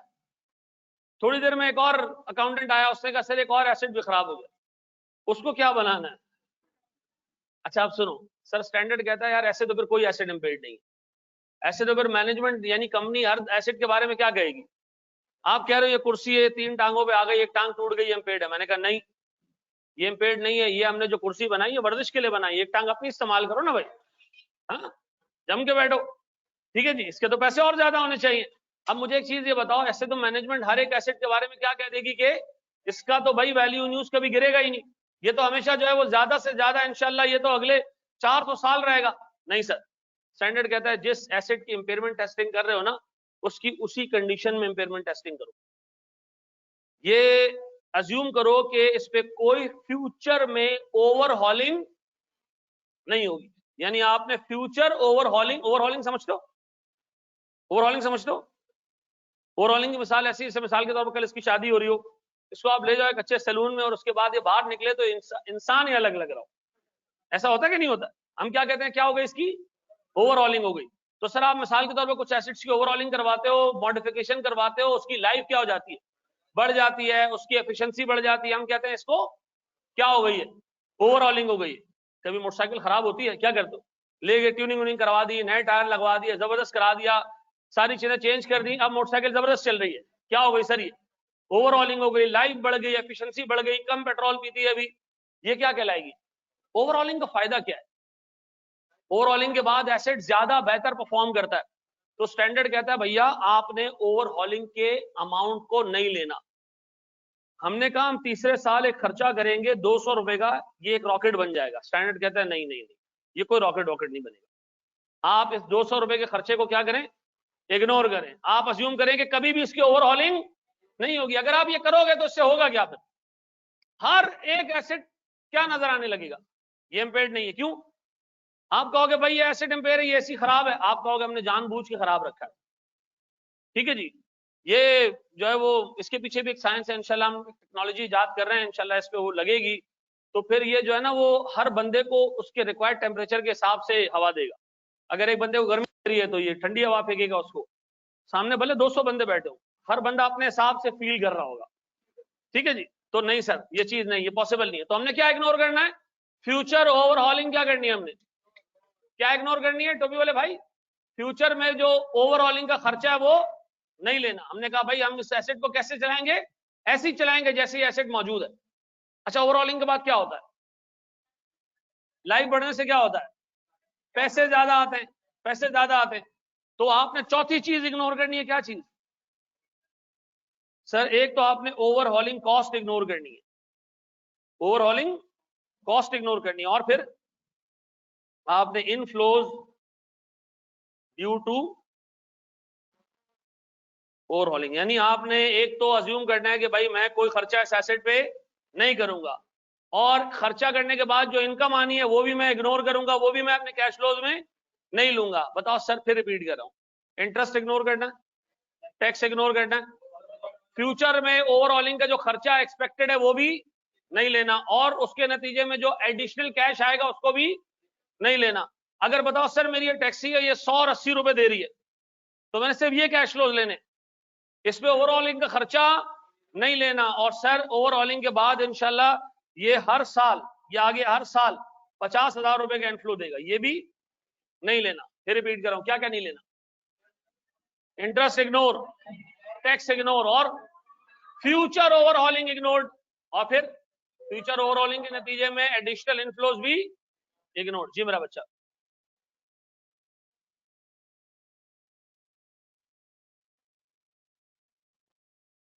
टैक्स भी हमें स्टैंडर्ड नहीं कहा ना, सारी चीजें स्टैंडर्ड के हिसाब से पढ़ रहे हैं। जो प्रेजेंट ओवरऑलिंग हो चुकी है वो तो कैरिंग अमाउंट में शामिल हो गई है, ठीक है ना? ओवरऑलिंग के नतीजे में कैरिंग अमाउंट भी क्या हो जाता है, बढ़ जाता है, ठीक है ना? स्टैंड कहता है वो हो चुका है, उसको इग्नोर करो, जो फ्यूचर में करने जा रहे हो उसको नहीं करना। जी, अगर कोई नेसेसरी रिपेयर हो, देखो एक फर्क याद रखना, रिपेयर करने से एसेट की परफॉर्मेंस, एक एक एक मिसाल के तौर पर एक मशीन है जो 10,000 यूनिट बनाती है, टूट गई, 6,000 यूनिट बना रही है, अगर मैं उस पर खर्चा करूं और वो दोबारा 10,000 पे आ जाए, ये खर्चा कौन सा है? रिपेयर। ये क्या है? रिपेयर। सही चल रही थी, टूट गई, दोबारा खर्चा करके सही कर दिया, ये क्या है? रिपेयर्स है। मेंटेनेंस किसको कहते हैं? एक मशीन है 10,000 यूनिट बनाती है, 10,000 यूनिट बनाती रहे, इसके लिए ऑयलिंग एंड ग्रीसिंग करना पड़ेगी, ये क्या है? मेंटेनेंस। एक मशीन है 10,000 यूनिट बनाती है, खर्चा करोगे 12,000 पे चली जाएगी, ज्यादा यूनिट बनाएगी, ये क्या है? ओवरऑलिंग से क्या होगा? एसेट की परफॉर्मेंस जो ओरिजिनल परफॉर्मेंस थी उससे बढ़ जाएगी, ओरिजिनल से नीचे आ चुकी है, सही करके ओरिजिनल पे ले आए, क्या है ये? रिपेयर है। ओरिजिनल पे रहे, मेंटेनेंस। ओरिजिनल से ऊपर चला जाए, ओवरऑलिंग। याद रहेगा? अच्छा जी, सर इंपेयरमेंट कब निकालेंगे उस एसेट की जिसके बेचने का इरादा नहीं, उसे मेंटेन करके फ्यूचर में इस्तेमाल करेंगे? देखो याद रखो, इंपेयरमेंट हम कब निकालते हैं? जब हमें लगता है कि इस एसेट के अंदर इंपेयरमेंट है, खराब हो गया या पिट गया है एसेट। हर एसेट की इंपेयरमेंट टेस्टिंग नहीं करते हम। दोबारा रिपीट कर दें, ओवरऑलिंग, रिपेयर एंड मेंटेनेंस। जी मेरा बच्चा, बिल्कुल कह सकते, बिल्कुल कह सकते। सुनो सर, मेरे घर में एक मशीन लगी है, हम पानी बेचते हैं, ठीक है जी, हम बेचते नहीं, ऐसी बता रहा हूँ, ठीक है? पानी बेचते हैं सर, हमारे घर में क्या कहते हैं उसको? वाटर प्योरीफायर प्लांट लगा हुआ है, ठीक है जी। वो रोज सर 5,000 बॉटल्स प्रोड्यूस करता है, ठीक है जी। कितने बॉटल्स प्रोड्यूस करता है सर? एक दिन उसका जो है ना बेल्ट टूट गया, प्रोडक्शन नीचे आ गई 2,000 रुपए, ठीक है जी। अब बताओ सर, मैं खर्चा करके उसको दोबारा 5,000 पे ले जाऊं, ये खर्चा क्या है? ये है रिपेयर्स। ये क्या है? रिपेयर्स। ये रिपेयर्स है, रिपेयर। कचरा एसेट को, टूटे हुए एसेट को उसकी जगह पे लेके आना। तुम्हारी मोटरसाइकिल का टायर पंक्चर हो गया, आपने उसको सही करा लिया, क्या ये? रिपेयर है ये, ठीक है जी। सर फिर 5,000 यूनिट, हमें किसी ने कहा कि अगर तुम चाहते हो कि 5,000 यूनिट पे चलता रही तो हर रोज इसकी जो है ना वो ऑयलिंग एंड ग्रीसिंग करो। अब ये क्या है? किसी ने कहा बार बार टायर पंक्चर ना हो, ठीक है जी, आप एक काम करो, हर हफ्ते 2 हफ्ते बाद इसको मैकेनिक को दिखा दिया करो। ये क्या है सर? ये मेंटेनेंस है। सर मुझे किसी ने कहा यार आप कुछ खर्चा करो ना, ये मशीन 10,000 यूनिट्स प्रोड्यूस करना शुरू कर देगी। ये क्या है? ओवरऑलिंग। ओवरऑलिंग से क्या होगा? ओरिजिनल परफॉर्मेंस से हम ऊपर चले जाएंगे। अगर हम ओरिजिनल परफॉर्मेंस से नीचे और खर्चा करके ओरिजिनल परफॉर्मेंस पे आ जाइए, क्या है? रिपेयर्स। सर ओरिजिनल परफॉर्मेंस पे रहने के लिए कुछ खर्चा करना पड़े तो मेंटेनेंस, और इससे ऊपर चले जाए तो जी मेरा बच्चा।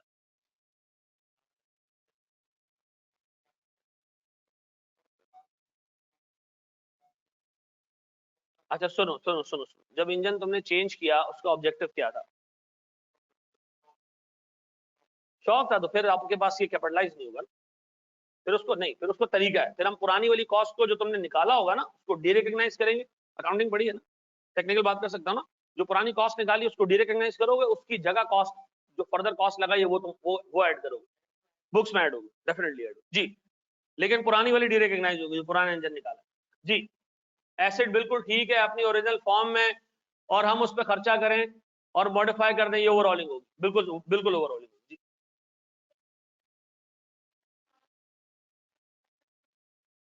देखो एक दफा एफिशिएंसी बढ़ गई मेरे बच्चे, तो फिर वो फ्यूचर नहीं हुआ ना। मिसाल के तौर पर मैंने इस एसी पे खर्चा कर लिया,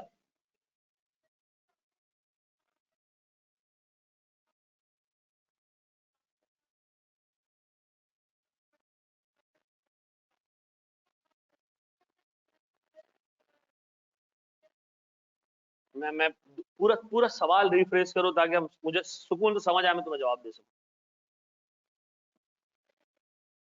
एक एक एसिड की एफिशिएंसी बढ़ गई है या हम बढ़ाने जा रहे हैं? बढ़ा दिए, खर्चा कर चुके हैं, ऐसे ही है ना। अब इसका मतलब ये फ्यूचर ओवरऑलिंग नहीं है, ठीक है।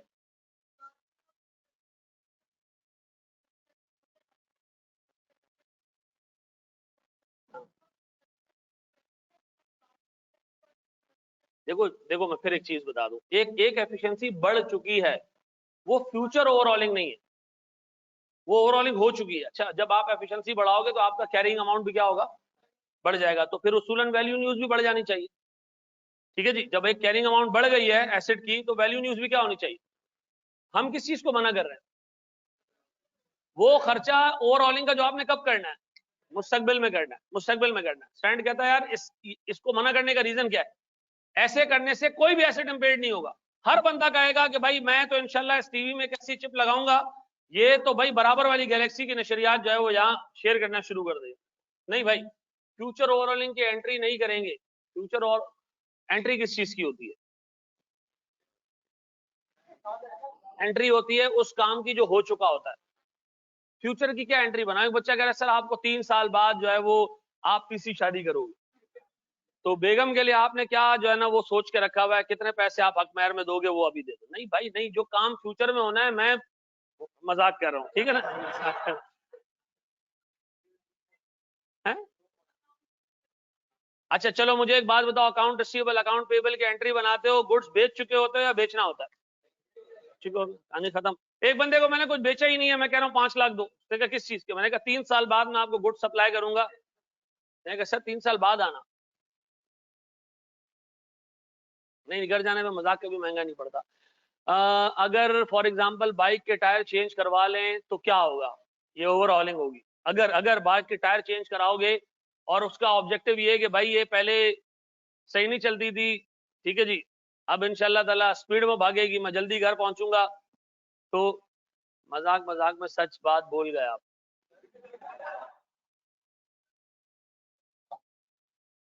जी एक सवाल उसका तुम्हारा जी। बिल्कुल सही। यार एक मिनट, ठीक है, बिल्कुल गिर गई है, बिल्कुल सही। हाँ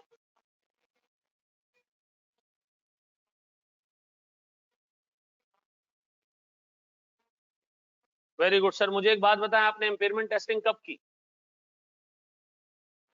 आपने खर्चा करने के बाद की इम्पेयरमेंट टेस्टिंग या खर्चा करने से पहले की? खर्चा करने के बाद की, तो फिर पास्ट हो गया ना वो तो। खर्चा कर चुके हो, मैं किस ओवरऑलिंग को मना कर रहा हूं? जो तुमने अभी की नहीं है और तुम सिर्फ ख्याल कर रहे हो कि मैं इंशाल्लाह ताला इसको ऐसे कर दूंगा वैसे कर दूंगा, ये चीज अलाउड नहीं है। जो कर चुके हो वो आपने अकाउंट फॉर करना है, ठीक है जी। क्या हम आगे सवाल पे जाएं? सर ये क्वेश्चन इतने अजीब है, आप पक तो नहीं गए। अच्छा चलो, ना करें बेचने का तो इम्पेयरमेंट निकाल क्यों रहे। अच्छा मुझे एक बात बताओ, एक बच्चे ने कहा जब एक चीज बेचनी है तो इम्पेयरमेंट निकालने का फायदा क्या। भाई मेरे पास एक एसेट है, पहले वो सोचा था मैंने ये पता नहीं करोड़ों रुपए कमा के देगा, अब लग रहा है कि करोड़ों नहीं ये लाखों में नहीं कमा के देगा। क्या मैं अपनी बुक्स पे उसको उसी वैल्यू पे रखूं जिस वैल्यू पे आ रहा है। एक एसेट है मैंने खरीदा 5 करोड़ का, पाकिस्तान में लाया पता चला यहां नहीं चलता, ठीक है जी, खराब हो चुका है, गए पैसे डूब गए, तो एसेट को मैं उतने भी रखूं जितने पे मौजूद है वो, या मैं लॉस बुक कर लूं। तो जरूरी नहीं है कि इंपेयरमेंट उसकी निकाली जाए जो एसेट बेचने जा रहे हैं हम। ये थिंकिंग कहां से आ रही है। एक एसेट है मैं कह रहा हूं अगले 3 साल तक चलेगा, उसकी इंपेयरमेंट टेस्टिंग कर रहा हूं। बेचने वाले एसेट की क्यों इंपेयरमेंट टेस्टिंग करूं जी। पर्सनल एसेट की ओवरऑलिंग होती है या बिजनेस एसेट की।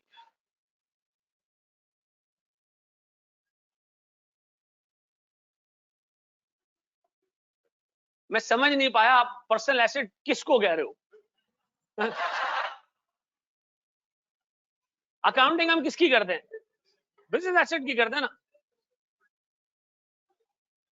बाइक के टूटे हुए टायर बदलना रिपेयर्स में आ जाएगा, हाँ ये रिपेयर्स में आ जाएगा, ठीक आगे बढ़ जाए हम यार।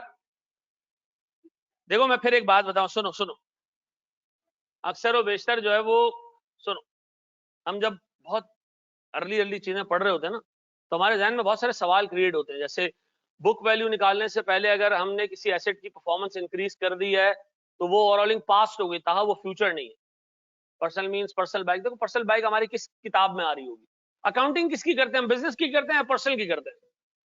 बिजनेस की करते हैं, अपनी अकाउंटिंग की आज तक हमने, चाय पिया मैं वहां एंट्री बना रहा हूं बैठ के, ठीक है ना, तो बेगम को पैसे दे दो एंट्री बना लूं, आपको पैसे दे दे, नहीं भाई अकाउंटिंग किसकी होती है मेरे बच्चों, बिजनेस की होती है।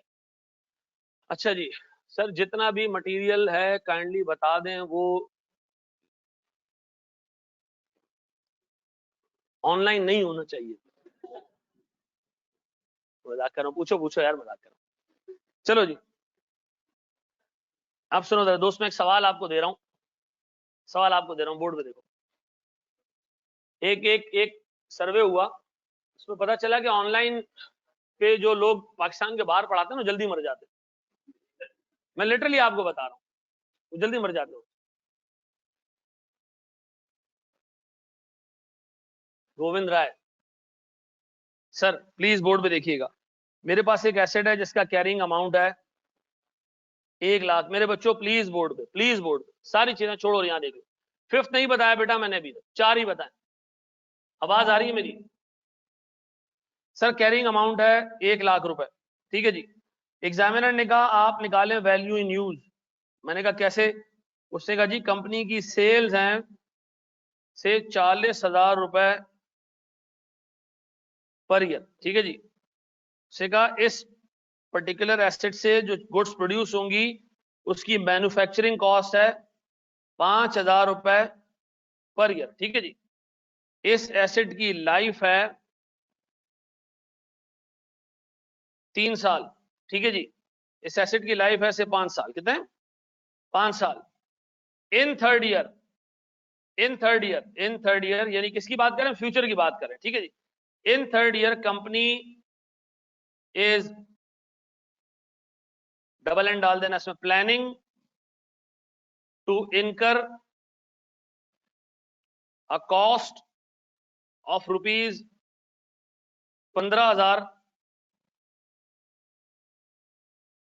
which would increase the annual sales to rupees 90,000। ये किस कॉस्ट की बात हो रही है, फ्यूचर ओवरऑलिंग की बात हो रही है, डन। अच्छा जी, फिर इधर गया भाई, फिर उसने कहा जनाब एनुअल इंटरेस्ट कॉस्ट 2,000 रुपए, ठीक है जी। Tax rate 30%। सर फिर मेरे पास डिस्काउंट रेट 10%। मुझे बताओ, मुझे चाहिए वैल्यू इन यूज, मुझे इंपेयरमेंट नहीं चाहिए, मुझे इंपेयरमेंट मुझे क्या चाहिए, वैल्यू इन यूज। कैसे निकालूं, कितने साल के कैश फ्लोज है, 5 सालों की। तो मुझे बताओ 5 सालों के कैश फ्लोज निकालते हुए तो हमने क्या करना है, इंटरेस्ट भी डालना है, नहीं सर टैक्स भी डालना है। ये किस चीज का पैरा है, फ्यूचर ऑलिंग का, इसको भी हमने क्या करना है, सब मुझे निकाल के दो वैल्यू इन यूज। शाबाश।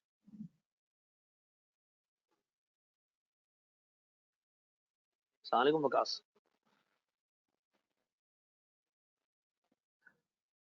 क्या क्या, अरे अल्लाह माफ करे यार, वो लखा की क्लासेस चल रही होती है, लेकिन वो तुम्हारा तो मामला डन है ना, 30 का ना तुम्हारा।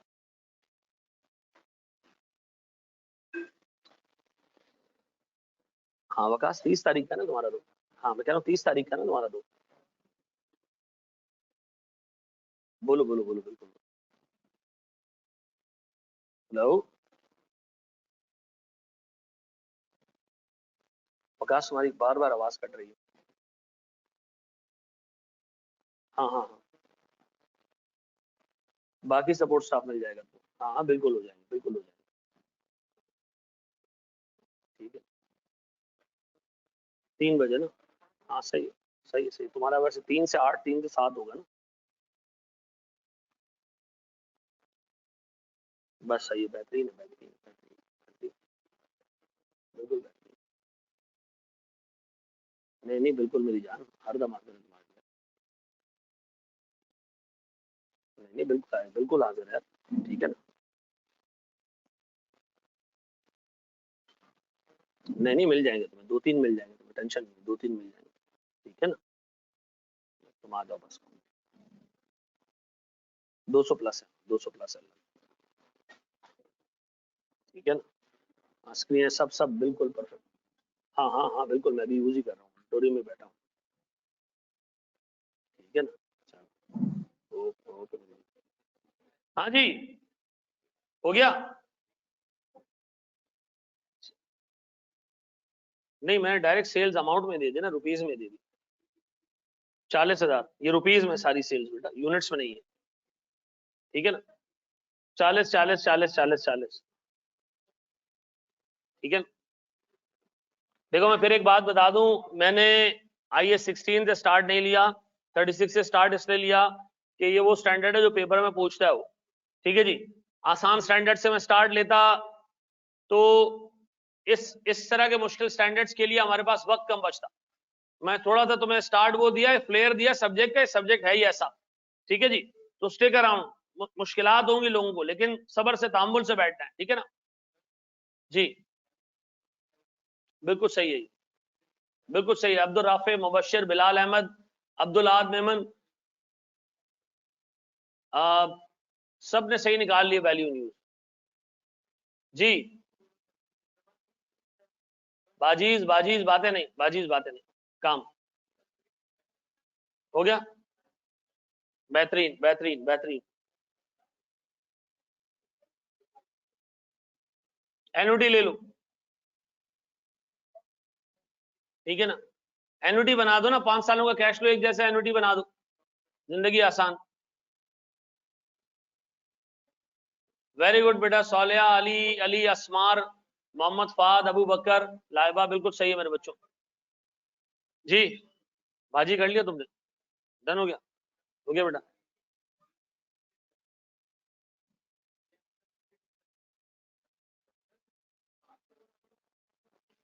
फास्ट ओवरऑलिंग से तो कैरिंग अमाउंट भी इंक्रीज हो जाती है ना, तो फिर वो इंक्लूड, हाँ हाँ लाजमी देगा। खाली पेपर थोड़ी होगा कि खुद अज्यूम करो लिख लो जो समझ आए, नहीं, सवाल होगा ना बाकायदा। चलो जी, चलो मेरे बच्चों मैं इसको करवा रहा हूँ। यहाँ देख लो, यहाँ देख लो, यहाँ देख लो, इधर इधर इधर, कितने साल की कैश फ्लोज है। अच्छा आप इसको देख लो, नहीं समझ आया मैं इसको फिर एक्सप्लेन कर दूंगा। क्या क्या इधर सेल्स आनी चाहिए, बिल्कुल आनी चाहिए। कितनी, ये सेल बेटा यूनिट्स में नहीं थी, रुपयों में थी। 40 40 40 40 और मेरे बच्चों इसमें किसी को कोई इश्यू है तो पूछ लो। इसमें 3 साल के कैश फ्लोज लेंगे, क्यों लिखा हुआ लाइफ 5 साल है। वो कह रहा है अगर खर्चा करोगे तो कैश फ्लोज बढ़ जाएंगे ना, हमने तो बड़े हुए कैश फ्लोज नहीं लिए ना।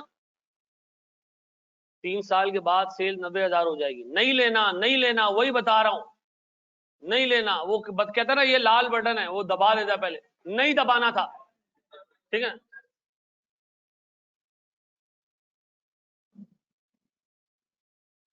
अच्छा जी, मुझे बताओ मैन्युफैक्चरिंग कॉस्ट 5,000,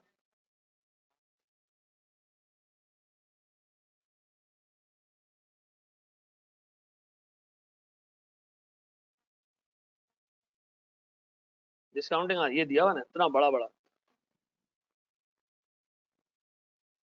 अच्छा जी, अब बताओ सर, सुनो सुनो, वो कह रहा है भाई इंटरेस्ट के कैश फ्लोज, ये तो पक्का हो चुका होना चाहिए जहन में कि इंटरेस्ट के कैश फ्लोज नहीं लेने। या अल्लाह तेरा लाख लाख शुक्र है। टैक्स नहीं लेना। उसने कहा भैया फ्यूचर ओवरऑलिंग नहीं लेना, और फ्यूचर ओवरऑलिंग की वजह से जो एडिशनल कैश इनफ्लोज आ रहे हो। सर ये जो आपने वर्ड इस्तेमाल किया ना एडिशनल कैश फ्लो, इसका मतलब क्या है भाई? वो कह रहा है कि अगर आप वो कह रहा है कंपनी ने सोचा तीसरे साल के एंड में खर्चा करेगी 15,000 का, जिससे क्या होगा, जिससे ये होगा कि कंपनी की सेल्स 90,000 हो जाएगी, यानी 50,000 रुपए से सेल्स। तो बताओ मैं 90 लूं या 40 लूं? 40 लेना है। क्यों? फ्यूचर ओवरऑलिंग के 15,000 भी नहीं लेने, और इसके नतीजे में जो इनफ्लोज में इंक्रीज आया है वो भी नहीं लेना। देखो मैं कितनी आसान बात कर रहा हूं, इग्नोर करना है। इग्नोर करना आता है? खत्म। लड़कियों की तरफ ज्यादा आवाज आई।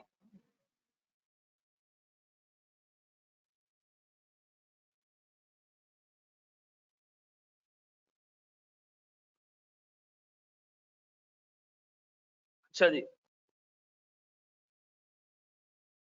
सर ये तो सारे सालों में सेम है, तो क्या किया जा सकता है? तो चेंज कर दें हम कुछ हैं?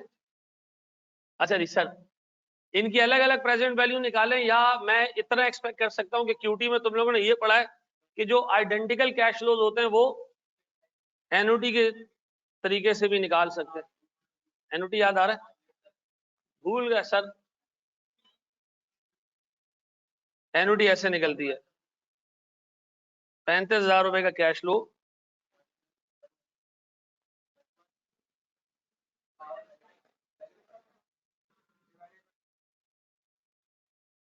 ये आता है? या ये मिटा के एक एक के कैश प्रेजेंट वैल्यू निकाल दो, एक एक का निकाल दे। ये फॉर्मूला याद करने की यार, देखो सुनो, कितना टाइम पहले क्यूटी पास हुआ तुम्हारा? पहली अटेम्प्ट क्या 1902 में आई थी? हाँ? साल हो गया होगा, साल ये। अच्छा ऑनेस्टली मुझे बताओ, ये फंक्शन 10% भी डिस्काउंट कर सकते हैं बेटा? ये 10% दिया हुआ है मेरा बच्चा, आधे लोगों को ये 10% ही नहीं मिला।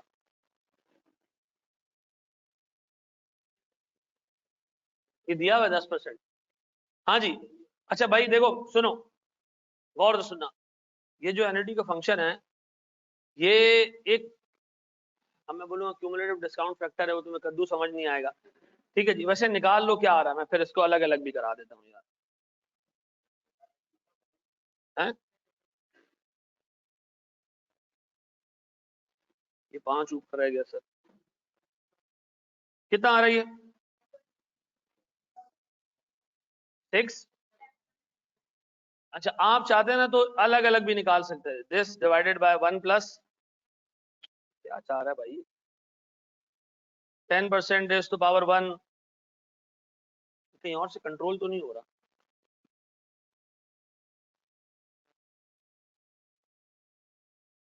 हाँ जी sir, divided by 1 plus 10% raise to power 2 and so on, ऐसे भी कर सकते हो।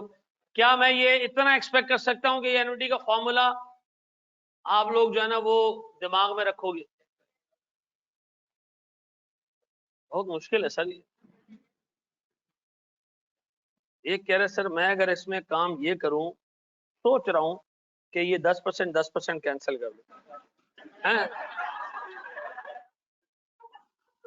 नहीं अल्लाह के वास्ते ऐसा कुछ नहीं करना, हैं? ये मत करना। हाँ जी, नहीं साइंस आपको सिखाई ना, मैंने कहा चलो ये कैंसिल हो जाएगा, ये जो छत पे चढ़ा हुआ है 5, ये नीचे कैसे उतरेगा? यार मेरे ख्याल में इतना इतना एटलीस्ट मैं आपसे एक्सपेक्ट कर सकता हूँ कि आपको मतलब एनुटी का फंक्शन पता है कि कहाँ लगता है, कहाँ लगता है सर, जहाँ कैश फ्लोज कॉमन हो, कांस्टेंट कैश फ्लोज हो। आपने क्या करना है, इनकी प्रेजेंट वैल्यू एक साथ निकाल सकते हो ऐसा। चलो जी, अल्लाह तेरा लाख लाख शुक्र। बोर्ड पे बोर्ड पे बोर्ड बोर्ड में मेरे बच्चों, सर सवाल सवाल सवाल सवाल बोर्ड पे। बेटा सारी चीजें छोड़ के ना अगर यहाँ फोकस कर लोगे, यकीन करो मैं आपको बहुत दुआएं दूंगा।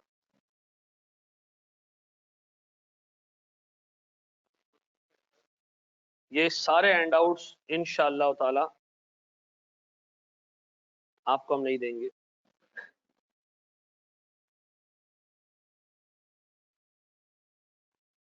चलो जी, अब आप इस लायक हो गए हो कि आप मुझे पास पेपर का सवाल करके दे सकते हो 11 मार्क्स का।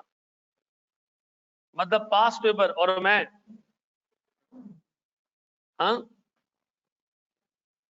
सर मैं पहली दफा आईकैप के पेपर को हाथ आईकैप में बैठ के लगाता हूँ। इससे पहले अच्छा भाई एक सवाल है, ये 11 नंबर का सवाल है। और सुनो, अगर ये 90% आपसे सॉल्व नहीं हो रहा तो इसका मतलब है आप चीजों में सही नहीं जा रहे हो। ये 90% आपसे सॉल्व होना चाहिए, बच्चों वाला सवाल है। ठीक है जी, मैं रीड करा रहा हूँ। Sir dominant fertilizers has 2 plants, 2 plants हैं। अच्छा, following information is available for the purposes of impairment testing. Remaining useful life of both plants is expected to be 3 years। आप इस सवाल के एग्जामिनर कमेंट्स पढ़ो ना तो आपको पता चलेगा कि पाकिस्तान में बाकी दुनिया से अलग थिंकिंग के लोग हैं। उन्होंने कहा दोनों की लाइफ 3 साल है, इसका मतलब है एक की लाइफ 1.5 साल है। ठीक है, अल्लाह के वास्ते अच्छे खासे लोगों ने काम किया। वो कह रहा है दोनों की लाइफ 3 साल, इसका मतलब है दोनों की अलग अलग लाइफ 3-3 साल है। अच्छा सर ऐसा, ये क्लियर करें ना, ईच लिखे ना। अच्छा जी, फिर वो कह रहे थे fair values and return down values. ये रिटर्न डाउन वैल्यू क्या होती है? कैरिंग अमाउंट को हम कहते हैं क्या, क्या है क्या भैया? वो कह रहे हैं 31 दिसंबर पे एसेट्स की रिटर्न डाउन वैल्यू यानी कैरिंग अमाउंट प्लांट 1 की कितनी है? 220। प्लांट 2 की 160। सर फिर फेयर वैल्यू दी हुई है और कॉस्ट टू सेल भी दिया हुआ है। आप इन दोनों को नेट करके fair value less cost to sell निकाल सकते हो। फिर उसने कहा भैया वैल्यू न्यूज भी निकालना है। Expected cash flows from each plant for the next 3 years are as under. Plant 1 जब चलेगा ना अगले 3 साल तक, हर साल कितना इनफ्लो देगा? 105 105 105। सर ये तीनों सालों का मिला के नहीं है, नहीं बेटा इसका पहला वर्ड क्या है? एनुअली, सालाना इनफ्लो है। ठीक है, तो प्लांट 1 में हर साल कितने इनफ्लो आएंगे? 105 105 105। आउटफ्लो कितना होगा? 11 11 11। और एंड में आपको क्या मिलेगा?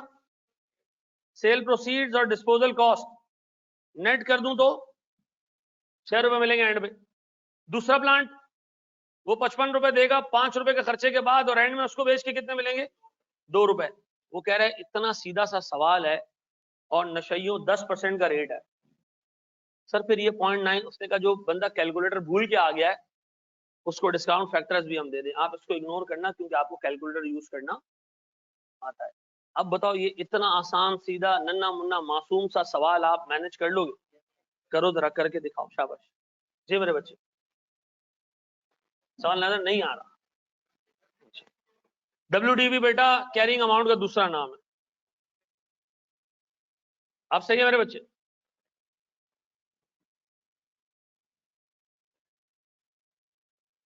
यार 1 मिनट बच्चे के सवाल सुनने तो बिल्कुल खामोश। जी मेरे बच्चे, PDF मैं भी भेज देता हूँ, मैं ग्रुप पे भेज देता हूँ आप लोग। अब तुम लोग पता नहीं कौन से ग्रुप पे हो।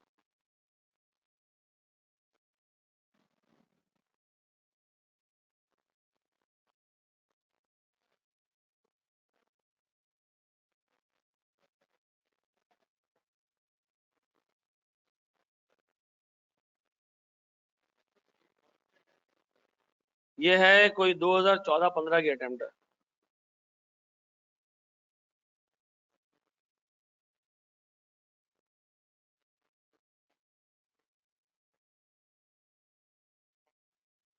मैं कर देता हूँ बेटा। तुम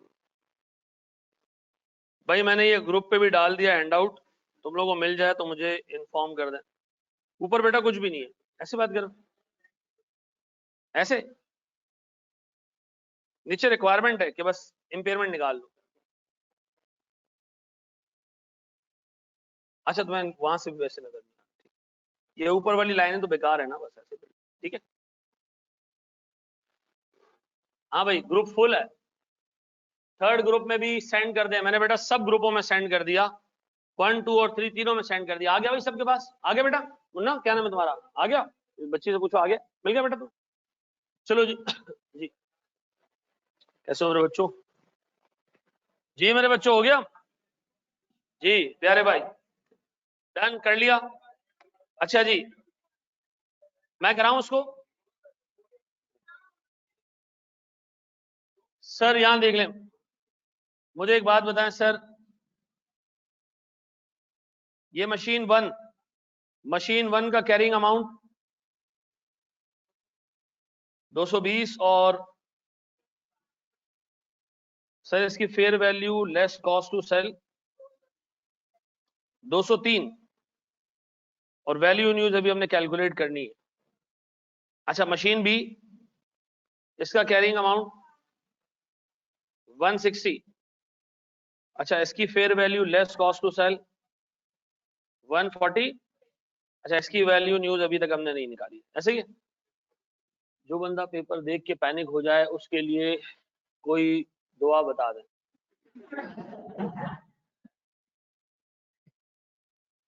जो जब से कहा है जो पूछना है पूछो, लोगों ने इसको लिटरल मीनिंग्स में ले लिया।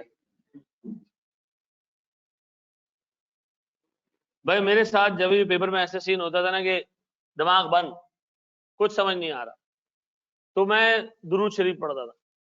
दुरूद शरीफ में ये पावर है, ये ताकत है कि आपको भूली हुई चीजें याद आ जाती है, तो आप यही कर लिया करें, ठीक है जी। अब बताएं मेरे पास इनफ्लोस क्या है?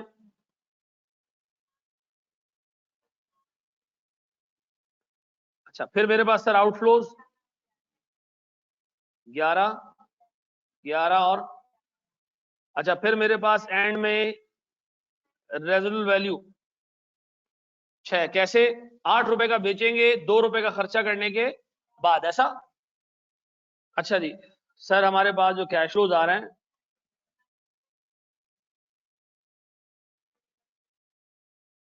अब मैं निकाल रहा हूं सर इनकी प्रेजेंट वैल्यूज। सर इसकी present value 94 divided by 1 plus 10% raise to power 1,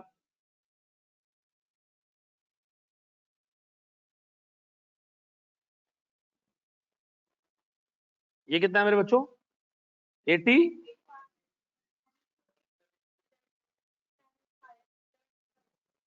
तीनों मिला के 230, ये आ गया सर इसका वैल्यू इन यूज। अब बताओ सर मेरे पास रिकवरेबल अमाउंट इज 238 और सर 220 रुपए का कैरिंग अमाउंट है, तो नो इम्पेयरमेंट, डन, पक्का? अच्छा जी चलें। अच्छा यार किसी का अगर डेसिमल्स में आ रहा है कोई इशू वाली बात नहीं है। अच्छा जी सर इधर 1, 2 और 3 इनफ्लोज,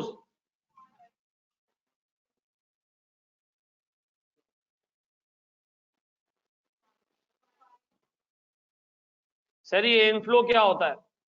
इनफ्लो का मतलब है पैसे आ रहे हैं, और आउटफ्लो का मतलब पैसे जा रहे हैं। डिस्पोजल सॉरी रेजुल वैल्यू, सर एक चीज है 3 रुपए की बेचेंगे 1 रुपए का खर्चा करने के बाद,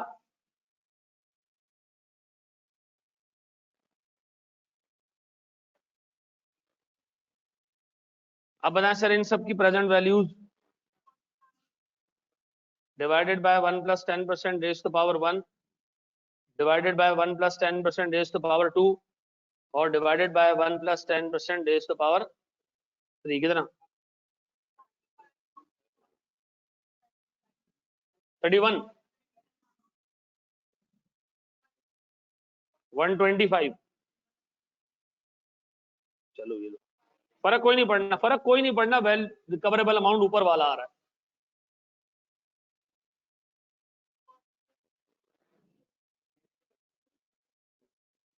ऐसा कितने लोगों ने ये खुद से 100% सही कर लिया था?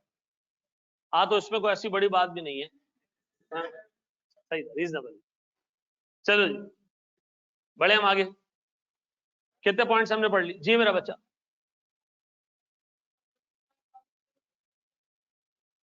कोई फर्क नहीं पड़ता, बिल्कुल सही किया। क्या चीज? क्यों ब्रेक ले लेते हैं, हमारा अभी तो 3:15 हुआ है। अच्छा जी, मैं एक टेस्ट लूंगा, 10-15 सेकंड का टेस्ट है, उससे पता चल जाएगा कि मुझे आगे पढ़ाना चाहिए या मुझे तुम लोगों को ब्रेक दे देना चाहिए। सही जवाब आया तो मैं ब्रेक दे दूंगा, सही जवाब नहीं आया तो मैं ब्रेक नहीं दूंगा। हैं? मैं जिससे पूछूंगा वो बताएगा। वो जो बच्चा बैठा हुआ, सुभान, क्या नाम है? सुभान नाम है तुम्हारा? सुभान, जल्दी से बताओ, हमने जो 4 एक्सेप्शन डिस्कस किए कौन सी है जो हमने कैश फ्लोज में नहीं लेनी? एक बस को कोई हेल्प नहीं करेगा, सिर्फ यही बताएगा जी। टैक्स कौन सा, सेल्स टैक्स या कौन सा? फेल हो गया भाई, शाबाश जी। इनकम टैक्स नहीं लेना। और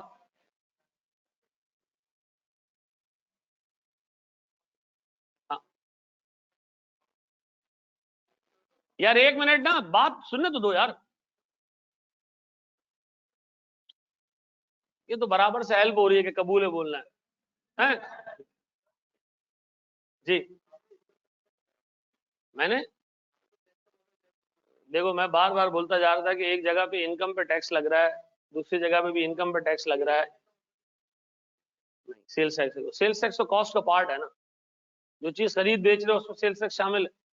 किसको मना करना है आपने, इग्नोर किसको करना है? इनकम टैक्स को।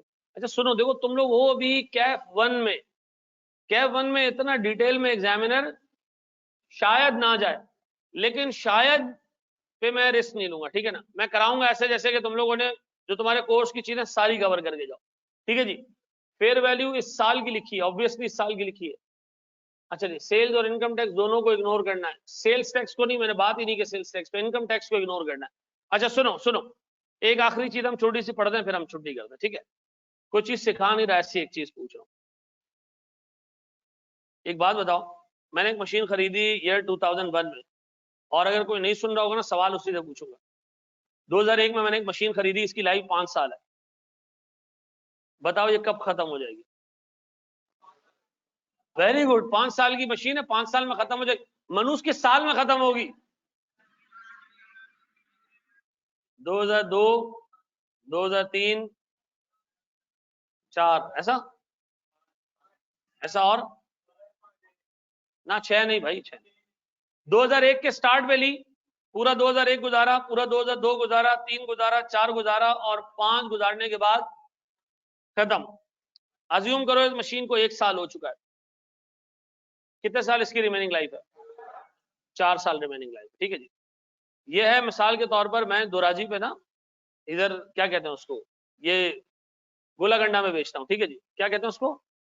गोलागंडा, गोलागंडा में बेचता हूँ सर। ये मशीन है, 5 साल चलाऊंगा इंशाल्लाह, और मैं मंड मंड के पैसे कमाऊंगा, ठीक है जी?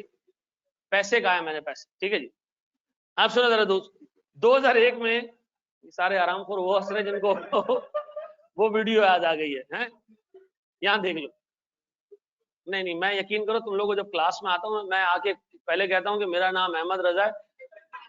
आरामखोर, एक आरामखोर जरूर पूछता है, सर आप जौहर में तो नहीं रहते? अच्छा चलो, किन लोगों को पढ़ा रहा हूं मैं? यहां देख लो, 2001 में मैंने सर वो गोले बनाने की मशीन चलाई पूरी, और एआरटीटी के बच्चे वहां आते थे और ये गोले खाते थे, और खाने के बाद क्या कहते थे? मैंने कोई 1 लाख रुपए की सेल्स की, सुनना जरा गौर से, 1 लाख रुपए की सेल्स की, इसमें से 80,000 रुपए कैश में रिकवर हो गए, बाकी कितने रह गए? 20,000। ये पैसे ना मुझे स्टूडेंट्स ने कहा कि हम आपको अगले साल देंगे, अगले साल देंगे, अगले साल देंगे। ये उधार में फंसे रहे, ये उधार में फंसे, बेडेट्स नहीं, बेडेट्स नहीं, सिर्फ मसला आया कि जिस साल की सेल है उस साल रिसीव नहीं हो रहे, उसके अगले साल रिसीव हो रहे, ठीक है? तो मुझे एक बात, ये नहीं 2002 में रिसीव हो जाएंगे, तो मुझे एक बात बताओ, ये रिसीवेबल है? 80,000 कैश में रिसीव हो गया, बाकी अमाउंट क्या है? एक मशीन से हमने 1 लाख रुपए की सेल्स की, 80 कैश में मिल गया, बाकी 20,000 उधार में नहीं मिले अभी तक। मेरा एक सवाल है, ये उधार के पैसे मिलेंगे कब? 2002 में मिलेंगे। क्या इसके लिए मशीन का 2002 में चलना जरूरी है? नहीं सर, आप मशीन भेज भी दें, आपने लोगों से पैसे लेने ही लेने, ऐसा है कि नहीं? तो मुझे बताओ, ये 20,000 रुपए 2001 का कैश फ्लो है या 2002 का कैश फ्लो है? 2001 का कैश फ्लो है, लेकिन रिसीव कब होगा? तो जब आप 2002 में वैल्यू इन यूज कैलकुलेट करेंगे तो इसको कैश फ्लोज में मत लेना। ये किस साल का कैश फ्लो है? इसको 2001 में लेना है, 2 में नहीं लेना, ठीक है जी। इसको हाँ, वो तुम्हें बताएगा कि भाई कुछ कैश फ्लो अगले साल रिसीव होगा, आपने उसको उसी साल लेना है, अगले साल नहीं लेना। जिस साल की सेल है उसी साल लेना है, भले पैसे अगले साल रिसीव हो रहे हो आप। उसकी वजह क्या आई, रीजन क्या है उसका? भाई जिस साल का इंपैक्ट है, जिस साल का कैश फ्लो है, फिर जिस साल से रिलेट करता है, उसी साल में आपने वैल्यू इन यूज में उसको लेना है। अब बताओ, अगर मैं वैल्यू इन यूज निकाल रहा हूं 2001 के एंड पे, 2001 खत्म हो चुका है और मेरे आगे साल कितने? 1 2 3 4, और मुझे पता चला कि ये 20,000 रुपए यहां मिलने वाले हैं। ये 20,000 रुपए यहां डलेंगे, वैल्यू इन यूज बढ़ जाएगा। क्या मैं इसको 2002 में डालूं? नहीं, ये किस साल का कैश फ्लो है? 2001 का। ये किस साल की सेल से रिलेट करता है? तो उसको 2002 के इनफ्लोज में मत डालना। एग्जामिनर तुम्हें गुमराह करेगा, वो कहेगा जो ऊपर कैश फ्लो लिखे हुए आ रहे 2002 में, उन कैश फ्लोज में से एक 20,000 रुपए का अमाउंट ऐसा है जो लास्ट ईयर की सेल से पर्टेन करता है, आपने उसको हटा देना है, आपने उसको कैश फ्लोज में छोड़ना नहीं है, क्योंकि ये किस साल का इनफ्लो है। अब बताओ, मैंने तुम्हें 5 चीजें बता दी है। क्या 5 चीजें बताई हैं? Number 1, you have to ignore interest. Number 2, you have to ignore sir income tax. Number 3, over कौन सी ओवरऑलिंग? Future overhauling. फिर इनफ्लोज जो ओवरऑलिंग की वजह से आएंगे, इग्नोर। फिर और सर हमारे पास वो सुनो सर, वो इनफ्लोज जो कि पास्ट की परफॉर्मेंस से रिलेट करते हैं, जो कि पास्ट की सेल से रिलेट करते हैं, वो हम अपने पास नहीं लेंगे। ऐसा कितने हो गए हमारे पास? 5 हो गए, 2 और रह गए, एक रह गया, एक को हम कैश फ्लो मतलब एक टेक्निकली रह गया, वो हम कल देख लें या आज ही देखें?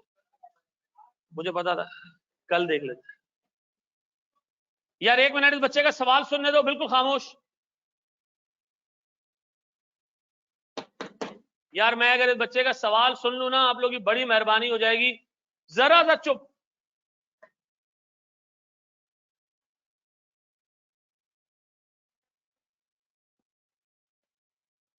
बेटा वो कहेगा कस्टमर ने पैसे 2002 में दिए, तो मैं कहूंगा भाई 2002 में आ तो रहा है, लेकिन 2002 का कैश फ्लो नहीं है, इसके लिए एसेट ने ऑलरेडी परफॉर्म कर दिया है। अगर आज एसेट नहीं भी होता, ये पैसे तब भी मिलने, ठीक है ना? तो मैं क्या करूंगा, इसको इग्नोर करूंगा, ठीक है जी। Income is recorded when it is earned. Sir अगर हमें पास्ट में ओवरऑलिंग करवाई है, तो वो पास्ट की ओवरऑलिंग में फिर जो इनफ्लोज आएंगे वो आपने लेने। आगे सवाल आ रहे हैं इस तरह के, ठीक है जी। Thank you very much. कहाँ ऐड कर देंगे हम? 2001 के एंड पे खड़े ना, तो फ्यूचर के कैश फ्लोज देखने ना, जो गुजर चुका है उसको इग्नोर करना। वैल्यू न्यूज़ में हम क्या लेते हैं? आगे कैश। जज़ाकल्लाह, थैंक यू बेटा। एक सेकंड से तुझे बंद कर।